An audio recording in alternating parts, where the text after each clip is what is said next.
Ielts speaking tips and tricks. In this video, I'm going to tell you the tips and tricks which are going to help you in your actual Ielts speaking test. So let's start. First of all, I'm going to tell you the test type.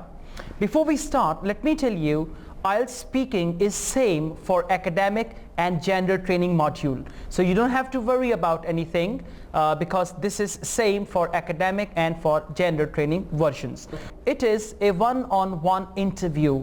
One-on-one interview means you will go to the office and there will be the examiner and you will sit in front of the examiner and it is going to be one-on-one interview. The duration of speaking test is 11 minutes to 14 minutes. There are three sections in speaking test. We've got section 1, section 2 and section 3. Speaking test is recorded in audio recording device as well. So that you got to be careful because at times they listen to your speaking test and then they determine what band score should be given to this candidate.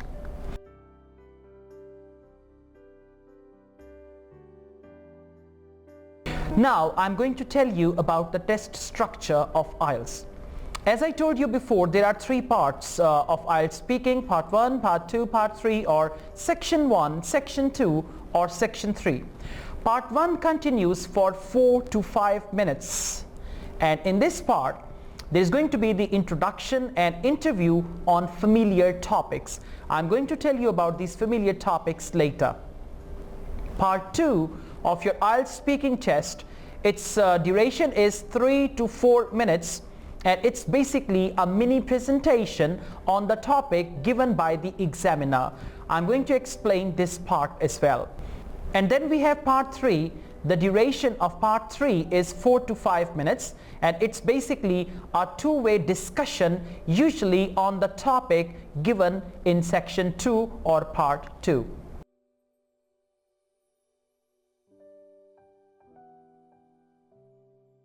Let's start one by one discussing the sections of Ielts speaking. In section 1 there's going to be introduction, and in this section they're going to ask you the questions on the familiar topics.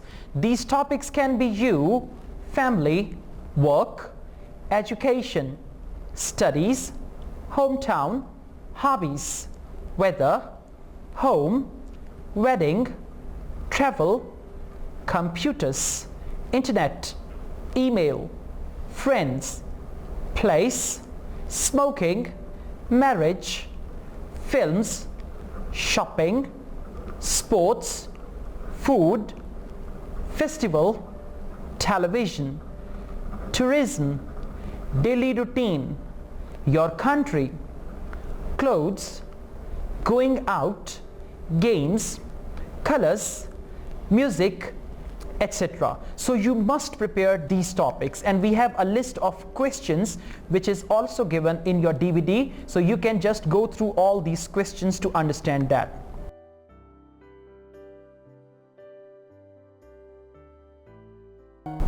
Ielts speaking part 2, mini presentation. In this part you will be handed a card with a topic. You will be given 1 minute to think about it and jot down some notes if you like. Then you need to speak about it for at least 1 or at most 2 minutes. So this is going to be a mini presentation. Now I would like to give you some tips for this mini presentation. Let me tell you again here, in speaking, section 1 is going to be the easiest one. And section 2 it's going to be a little more difficult, and section 3, which is called discussion, they're going to see your ability to speak English up to the maximum level. So you got to be very careful about all these three sections. Tips for mini presentation, section 2.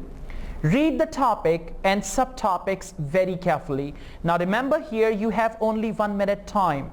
In this 1 minute time you have to read the topic carefully, you have to understand the topic, and then you have to jot down the notes as well. So you got to use this time rather sharply and very wisely. After that, decide immediately what you are going to talk about, because you don't have 1 minute to think. You have 1 minute to think and write down some points related to your answer. So decide immediately. Don't waste even a second. The time you read the title of the topic, for example, if they say describe a book you like so much, after reading this, immediately decide which book are you going to talk about. If they say describe a movie you once watched, immediately decide which movie are you going to explain. You don't have time to think, say, all right, the movie I watched, that movie, no, that was a boring one. There was another movie I watched, this one. Oh yes, I will explain this movie. By the time you come up with the movie, the time will be over. Then what will you do? Okay, so you got to be very wise in your Ielts speaking test, right? Decide immediately what you are going to talk about. Then jot down the notes according to the sequence of the question on the card. You will be given the topic card. On the topic card, the topic will be written very clearly, right? Now what you need to do, there are different parts of the topic. All you need to do, you got to write down the points according to the topic. I mean, it should be in the same sequence. For example, according to the topic, if they say describe a place you like the most, now first of all you will write down the name of the place. After that, it would go like, you should say where this place is. Now you will write immediately where this place is. Why this place is so special for you. Now you will write it, this place is special for me for this reason, and your answers should be in the same sequence as the topic which is given to you, right? Because you know, when you are going to speak, then in front of you there will be the topic, in front of you there will be the points you jotted down, and then you have to explain and you have to speak for 1 to 2 minutes on the same topic. That's why you got to be very careful. Set your natural timer to speak for more than a minute. Now basically over there you will not have a wristwatch. Over there you will not have any stopwatch with you, right? The examiner will have the stopwatch. So all you need to do, you need to set your timer, a natural timer to speak. Now for example, if I'm talking to you, I'll be talking, and then I will have a feeling that I have spoken for 1 minute. I have a friend who always economizes on outgoing calls. Whenever he calls me, he only talks to me for 1 minute. And whenever he disconnects the call, I look at my mobile and I see 57 seconds, 58 seconds, and maximum 59 seconds.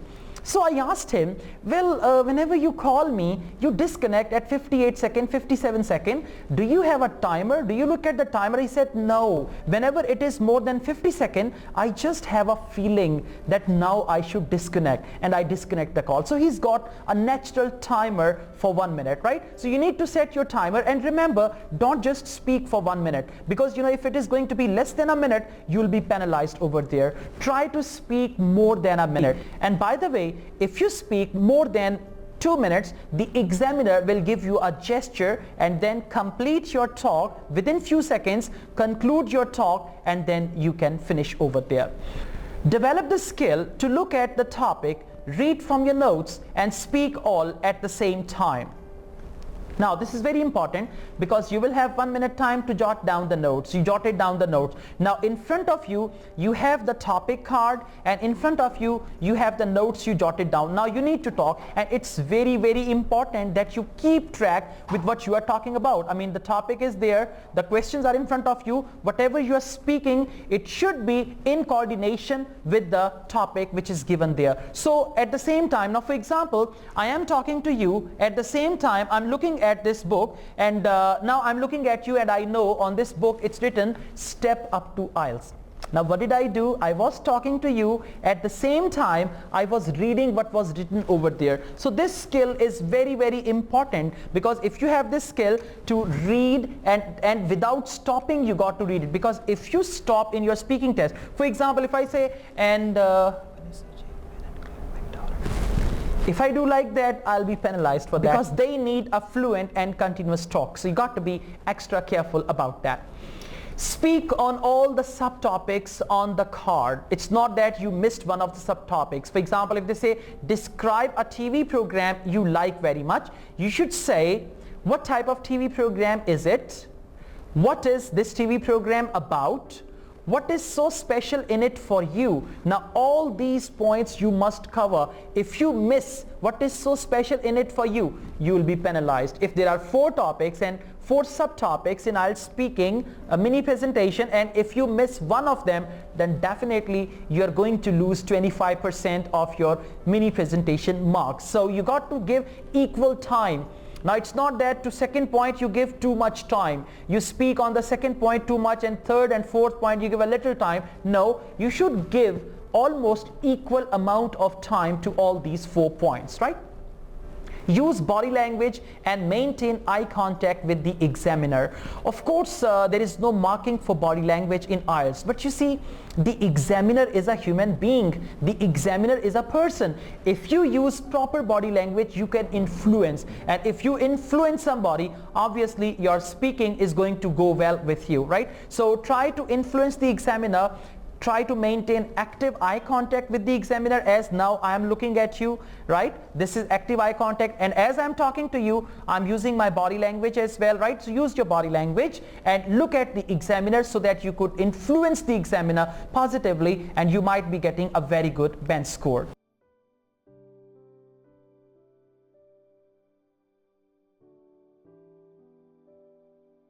IELTS speaking part 2, specimen topics. Now the soft copy of the book which we are giving you with this course, that contains many topics for mini presentation. I'm going to read some of those topics for you here. Describe an artist or entertainer you admire. Now when you read the topic, read until here and then jot it down, the name of the artist or the name of the entertainer. You should say who they are and what they do. Now they'll be using the word they. Remember, they can be used for singular for respect. Now it doesn't mean that you need to talk about many people. You need to talk about one person. Now for example, if I say, tell me about your father, what do they do? Now what do they do doesn't mean there are many fathers. No, it means that we are using they for respect, right? So you should say who they are and what they do, how they became successful, how you found out about them, and explain why you admire them. Let's have another topic. Describe a job you have done. Now you will jot it down. A job I have done. All right. Once I was the conductor of a bus. All right. So I can immediately write it down there. I should not waste my time in thinking. You should say how you got doing the job. Well, then what the job involved, how long the job lasted, describe how well you did the job. Now all these points must be covered, and try to speak for 1.5 minutes at least and try to explain everything. Give the relevant examples. Don't just go here and there. Just talk to the point, but you need to give the details there.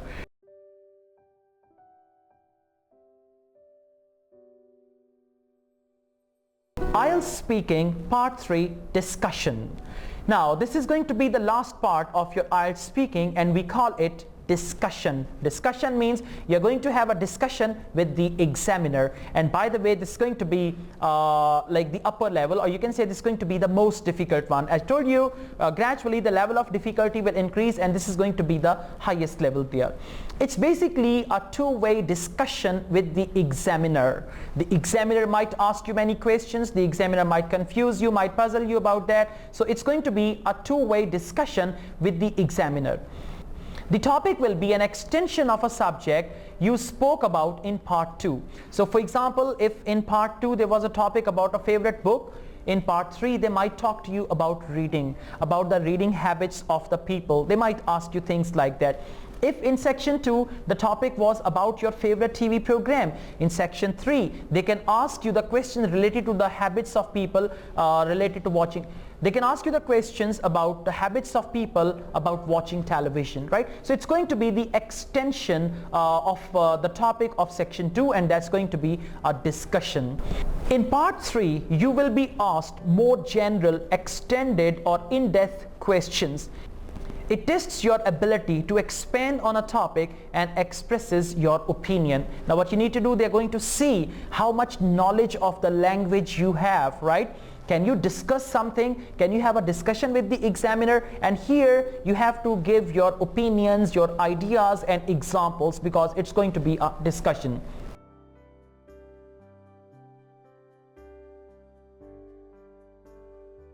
Now I'm going to tell you about some questions which might be asked in your IELTS speaking section 3. For instance, the topic given in section 2 was describe a party. What was the party?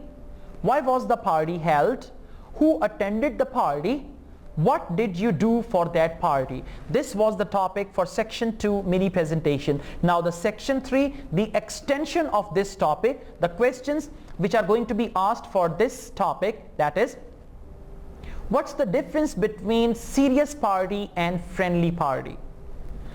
Why are some people late for parties intentionally? Why do some people like party while others hate it? What would you do if the guests feel bored?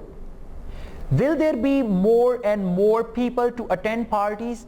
Now did you notice? They're going to go on and they're going to ask you extended questions, or we can also call it follow-up questions, which are related to the topic of section 2. Now I'm going to give you some overall tips, and these tips will help you for your IELTS speaking. The first thing is understand, familiarize and rehearse. All you need to do, the questions, the list of questions I have told you, the type of questions I have told you they're going to ask you, all you need to do, practice them. Now for instance, if somebody asks you, what's your favorite color? And I have already answered this question, I would immediately say, my color is blue. And by the way, now I'm wearing the blue shirt as well, because blue is really my favorite color. Anyways, if somebody is asking me about my favorite color and I've answered it already, definitely I would say my favorite color is blue. If somebody asks me, what's your favorite dish? And I say, all right, my favorite dish. Good question, my favorite dish. All right. See that? You will be thinking, because you never answered this question before. But if you answered this question before, you told somebody your favorite dish is chicken with rice, and the question is asked, what's your favorite dish? You would say, my favorite dish is chicken with rice. I like chicken with rice very much because it is spicy and I like spicy food, and go on, right? So you'll not waste your time. That's why all the questions which are given in the soft copy of the book, please ask anybody to ask you all these questions so that the answers are fresh. And when you're going to go for your actual IELTS test, they will ask you any question like that and you will be ready to answer those questions. Give a full answer. Do not give a short answer. Do not give a to the point, very short answer. If they ask you, what do you do in your free time? And you reply, sleep. Do you think this is a nice answer? Absolutely not. If your answer is sleep, your IELTS speaking band score will also sleep. Exactly. All you need to do, even if you sleep, remember, you have to pretend. Even if there is no proper answer, you have to pretend. Now, if I am asked this question, what do you do in your free time? I would reply that, well, first of all, I don't have enough free time because I'm quite busy with my daily routine, but whenever I find some free time, I sleep. Because during the week, I don't sleep enough. I go to bed at around 1:30 and then I have to wake up at around 6 o'clock. So I only get few hours sleep. That's why whenever I am free, I prefer spending my time while sleeping. And on the other hand, if I've got the full day, then I prefer sleeping for 12 hours. So I love sleeping for a long time. And my favorite activity in my free time is sleeping.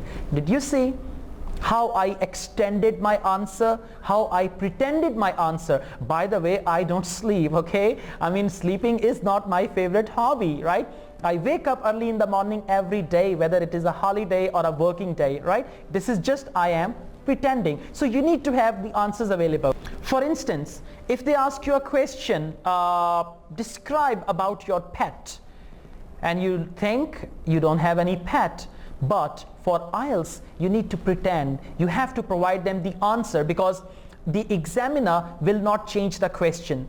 On your request, they will not change the topic. So you got to be careful. You got to answer every question. Now, for instance, I don't have a pet, but they're saying, okay, describe your pets. All right, I have 2 white cats, and these cats are very beautiful, and these are Iranian cats. What happened? My uncle went to Iran, and from there he brought these cats, and I like these cats very much. I named my cats Tom and Jerry. I know Jerry is a mouse, but actually I call my cats Tom and Jerry. you. I love my cats very much, and wherever I go, my cats come along with me. They are so fluffy that I like touching them. I really love pets.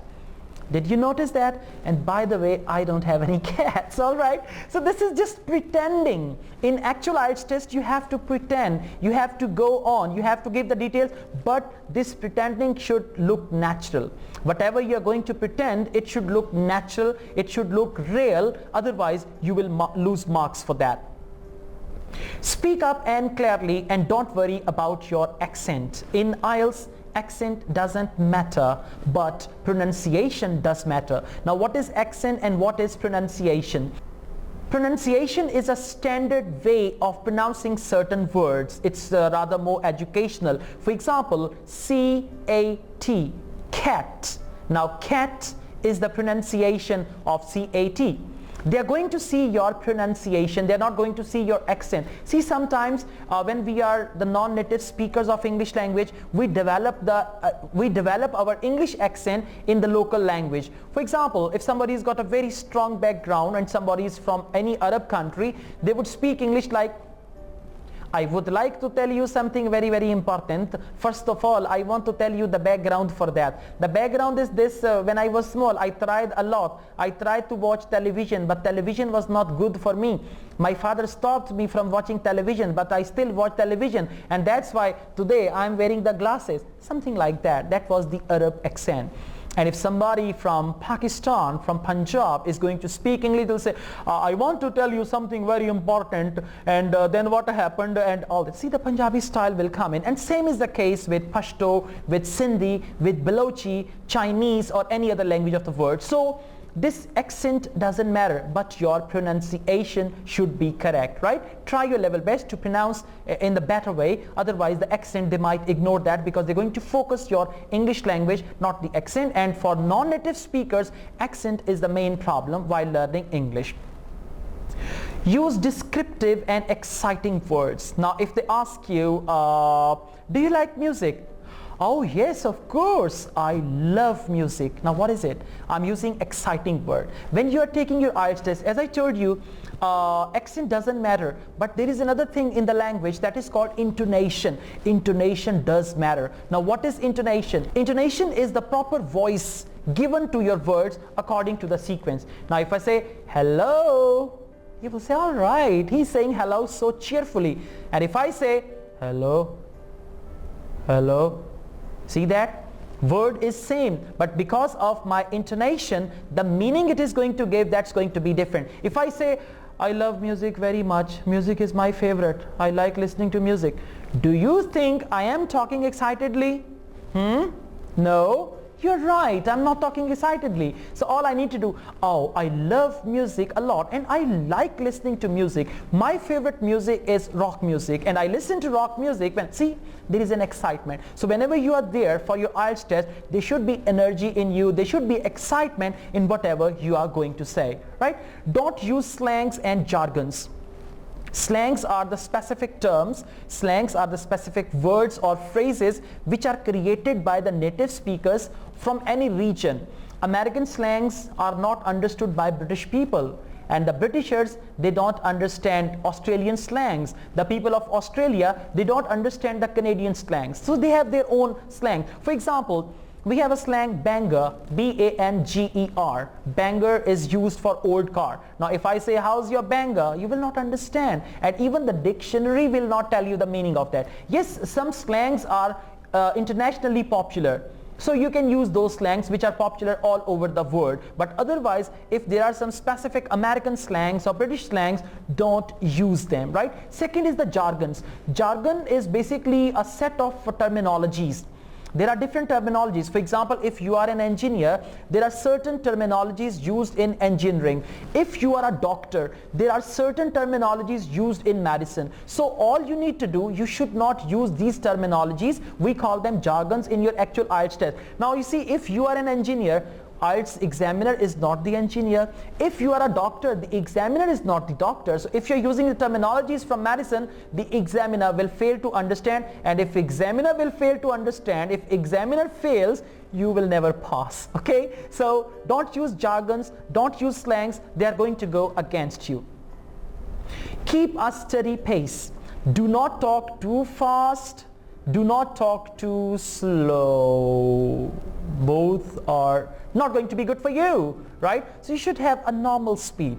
As I'm talking to you right now, that's good. And I can change my voice, that's good, but I should not change my speed because this is the natural speed of talking. So use your natural speed. Let me tell you, speaking English fast is not a quality, and it doesn't mean you are fluent. If I'm speaking very fast doesn't mean I'm fluent as well. No, the purpose is to make the other person understand what you are saying. So all you need to do, you need to have your natural pace, and even if your natural pace is a little slow, doesn't matter, you can do it. And there is one more point. If you are stammering, or if you are a stammerer, then you can tell the Ielts department before, and they will give you maximum time for that. Once a student of mine, he used to stammer, and he wrote that on his admission form for Ielts, and for his speaking test they gave him 45 minutes. They gave him enough time to talk. So if you are stammering, or if you are a stammerer, then you must write it down. If you are having any hearing problem, you must inform them, and they are going to support you for that. Don't memorize answer to sample questions. Now, sample questions are there. Do not memorize the answer. Let me tell you one thing very, very clearly. With memorized answers, you can never get a good band score in Ielts. I know some of the instructors, they will give you a list of questions and the answers, and they will say, please memorize them all. And we are very good at cramming already, you know, the old examination system based on cramming. But for Ielts, if you're going to cram the answers, what will happen? The question will be slightly different, but your answer is going to be same. So in this way, what will happen? Whatever you're going to say, that will not be tailored to the question. And if it is not tailored to the question, you will not get any marks about that. For example, if they ask me a question, what do you do in your free time? And I say, well, in my free time I drive, and driving is my hobby, and I go for a long drive. I go for drive with my brother. My brother is also a good driver. My brother doesn't like Toyota. My brother likes Honda, and he has got a Honda car. He never gives me his car. He drives alone, but whenever I go, I take him with me. Now, do you think I'm giving the answer of the question which was asked? Absolutely not. I am going away. So do not cram any answer, right? Understand the question and then give the spontaneous answer. And if you cannot answer, then develop your speaking skills. Why you are wasting all your energies on crammed answers? These cram answers will never help you in the long run as well. Just spend half of that energy in learning English, in learning to speak English, and there you are. You will be able to answer every question they are going to ask you. Explain names or words which are in another language. Now, for example, in your native country, there are going to be some words which are the proper nouns. For instance, I'm from Pakistan, I'm from Lahore. There are certain places, if I'm going to tell the examiner about that, I have to explain what it is. For example, there is a famous park, there is a famous garden here, we call it Shalimar Garden. Now, Shalimar is not going to be English word, so I got to explain Shalimar Garden, and that's the name of the garden, right? Like that. So they will understand that. And try to avoid your native language in Ielts. You need to try to speak 100% English, and you can change it. I mean, even if you are not English, you are from Italy, you are from China, you are from Indonesia. So there, try to speak English and try to pretend. If they ask you, what's your favorite dish? Even if you like some native dish, right? So for the sake of argument, you can say, well, my favorite dish, actually, I like fried chicken very much. You can go on and answer that question. So you need to answer and try to speak 100% English, as much English as possible. And if you use any word from your native language, you must translate that word, or you must tell the examiner what that word is actually. Practice speaking with a watch, because in your actual Ielts speaking test, section 2, you have to prepare the answer for 1 to 2 minutes, right? And in section 1 also, your answer should be of 30 or 40 seconds. So that's why try to practice speaking with a watch. Or you can have a mobile. You see, in every mobile almost there is a timer. In the mobile there is a stopwatch. So you can have a stopwatch in your hand and start the timer and then speak. When you finish, press the button again and see, oh, my answer was 30 seconds. Then again press the button, speak an answer, and stop when you stop and say, all right, my answer was 50 seconds this time. You need to prepare. And And again, you need to set a natural timer that is going to help you. And stay on the topic. Don't go away from the topic. If you go a little away from the topic, the examiner is going to penalize you. No matter your English is so good, your English is so beautiful, your grammar is so correct, your pronunciation is excellent, they are going to penalize you for that, right? The tips and tricks I have given you, you have to work out the details, and you will see these tips are actually going to help you with your actual IELTS speaking. Thank you very much. Wish you good luck.